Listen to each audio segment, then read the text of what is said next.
pelo São Paulo esse ano. Mauro, e o Marco Antônio? Me conte. É isso que eu vou colocar o Mauro na conversa agora, porque no meio disso tudo, o Flamengo faz uma possível investida na contratação no Marcos Antônio, que vai lá na Barra Funda, tem lá 2 meses de salário atrasado e direito de imagem, e aí o Flamengo vai lá, o Flamengo ganha de todo mundo, pode pagar quanto quiser, vai disputar as principais competições, é a maior torcida do Brasil. Evidentemente, o jogador e seus empresários ficam seduzidos por isso. E o São Paulo faz jogo duro. Não vamos vender e tudo mais, não podemos resolver nada até a questão da votação. Tem essa história do Flamengo entrando na jogada. Aí eu faço uma pergunta direta para você. Para o São Paulo, é melhor vender ou é melhor ficar com o Marcos Antônio, diante dessa situação? Eu acho que a questão aí, a pergunta é para o jogador, né? Eu acho que isso que pesa bastante. Mas, primeira observação, né? Quando se analisa o São Paulo e se vê virtudes no Corinthians, é porque o fundo do poço se aproxima rápido e perigosamente. Né? Perfeito.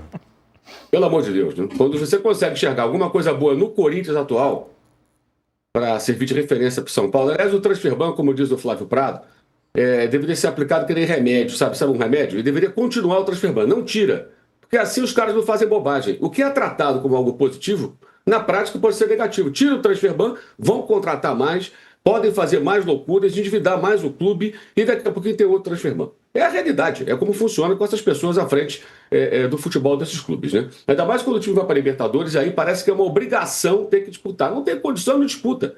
Joga e vê o que dá para fazer, mas tem que montar time, tem que contratar essa coisa toda. O caso do Marcos Antônio, na realidade, né, o São Paulo fez um movimento pelo Alan e aí o Flamengo colocou o Marcos Antônio na jogada. Mas beleza, eu posso vender o Alan, mas eu tenho interesse nesse jogador. Aliás, lembrando que em 2024, o Flamengo e o São Paulo tentaram a contratação do jogador e ele seria liberado em definitivo se atingisse um percentual X de jogos. E ele fez a escolha pelo São Paulo porque sabia que no São Paulo teria uma concorrência menor, jogaria mais partidas, poderia atingir tal meta e ser adquirido em definitivo, como acabou acontecendo, né? Mas acho que aí a questão que vai entrar é o seguinte, é o jogador.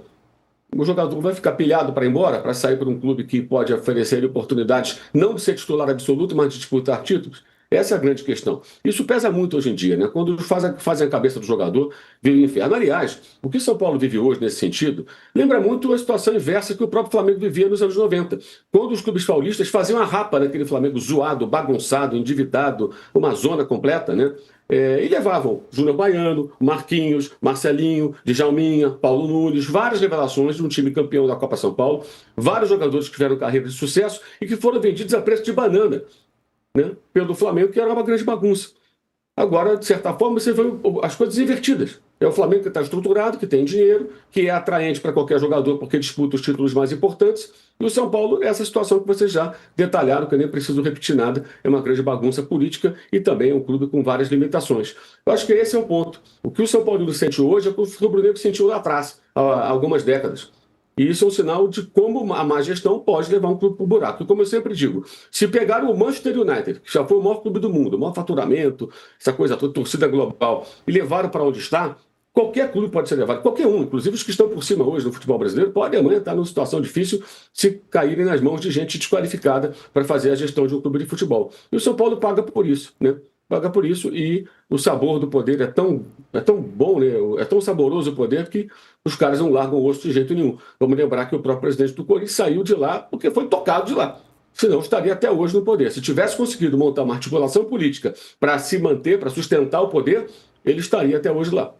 E quem está lá é o vice dele, né? É bom lembrar. Exato. O Mauro, como se chamava, porque já morreu, aquele presidente do Flamengo que disse que não era um bandido comum na CPI? Edmundo Santos Silva, é isso? Edmundo Santos Silva, ele já morreu? Morreu. Não, está vivo. Tá vivo. Está vivo. Está vivo. É mesmo? Edmundo Santos Silva. Edmundo Santos Silva. Ele sofreu impeachment. Né? Sofreu impeachment. Mas ele esteve muito doente, então, não esteve? Não sei. Então, Eu vou ver. Agora, eu tô achando que ele morreu. Eu saiba, ele está vivo. tá vivo. Agora... Morreu pra você, filho ingrato. Na verdade, ele deixou o Flamengo bastante doente na época, agora está recuperado.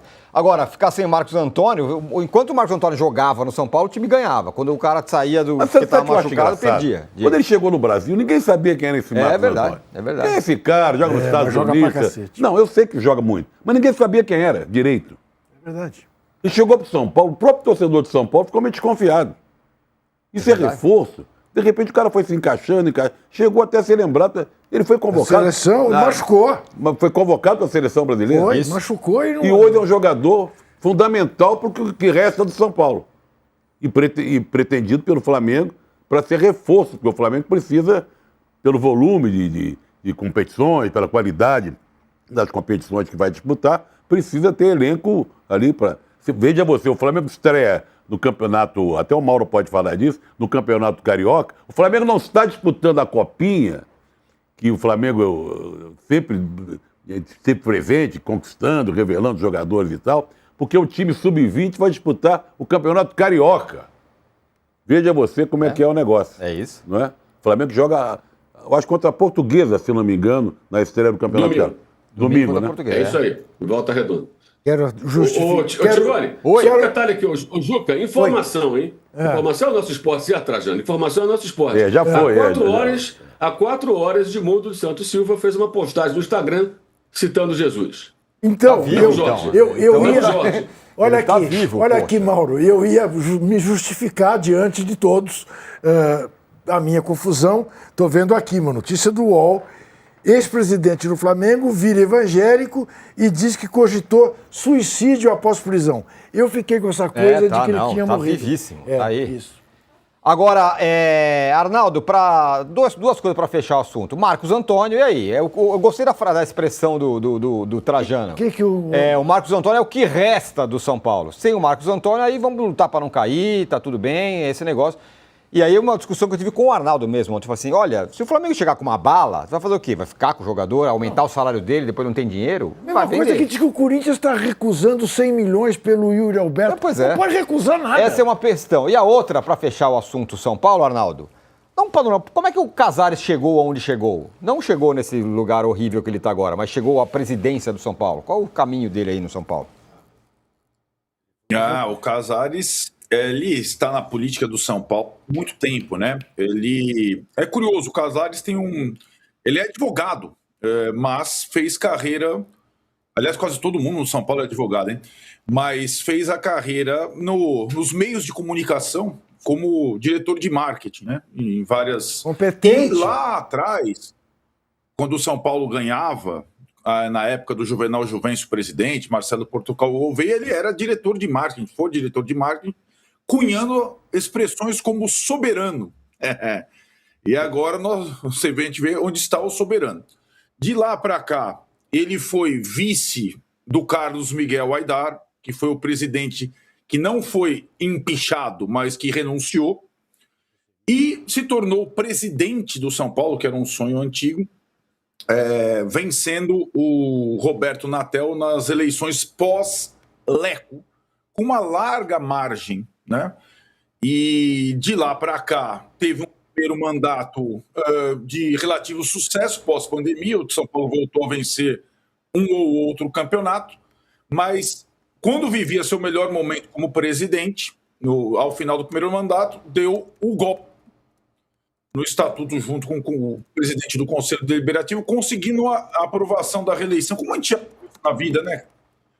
E aí, reeleito para o segundo mandato.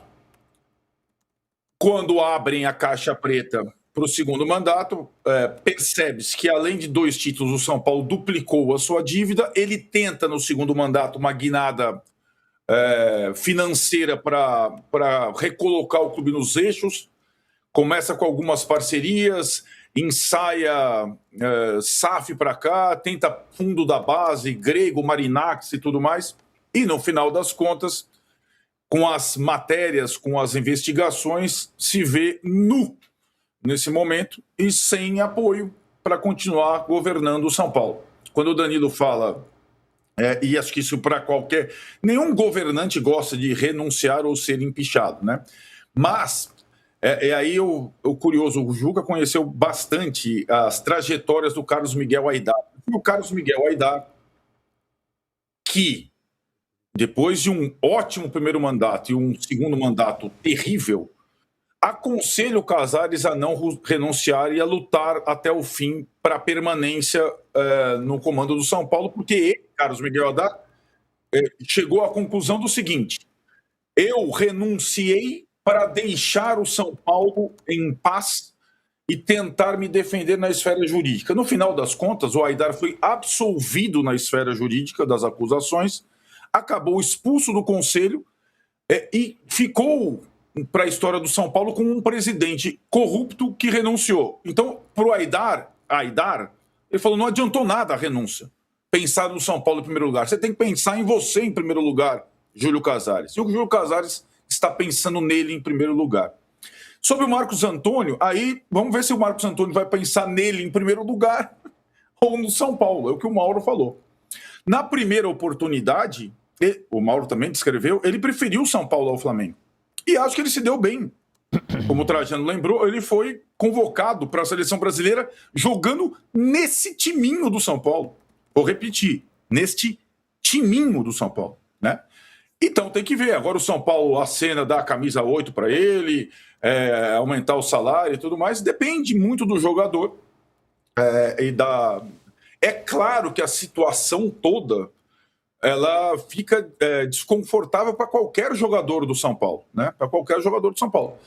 E aí vai depender mais da vontade dele, da proposta e da proposta que for feita do Flamengo para o São Paulo, né? Para o São Paulo eventualmente liberar o jogador. Sim, o São Paulo vai recusar uma proposta muito boa, está pagando 4 milhões de euros pelo Marcos Antônio. O Juca lembrou a situação do Corinthians com o Yuri Alberto. O Corinthians, com o transfer ban, o Corinthians ele não pôde contratar ninguém, mas ele se recusou a vender qualquer titular. E foi assim que ele foi campeão ano passado. O Corinthians recusou 500 propostas pelo Yuri Alberto, até porque ele nem tem 50% dos direitos do Yuri Alberto, tem menos. O Corinthians não teria muito como ganhar. O São Paulo vai ter 100% do Marcos Antônio. Se ele quiser vender e, enfim, precisar vender, ele sempre precisa. Está vendendo o Rodriguinho para o Red Bull Bragantino.